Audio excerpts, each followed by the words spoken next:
16 जो बरमुंडा पड़िया ठारे मत्स्य प्राणी संपद समावेश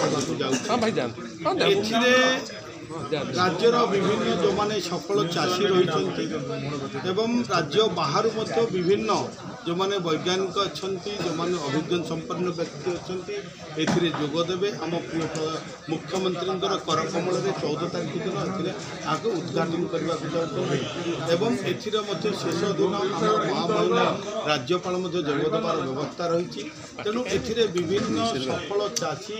एक्सपोर्टर एवं आउ गोटे कथा जे विभिन्न जीवंत प्राणी मानकर प्रदर्शन करा जाकु देखिले आमर चाषी मानकर सेमानंकर उत्साहित होबे एवं तांकर आग्रह बढ़िबो। आमर प्रिय मुख्यमंत्री जो रही स्वप्न जे विकसित ओडिशा करबा पई आकु एही दिगर मध्य आमर विभाग ग्रामांचल जो मान रही मत्स्य चाषी प्राणीपालक एवं कृषक से अर्थनैतिक क्षेत्र में आग को कमी बढ़ी पारे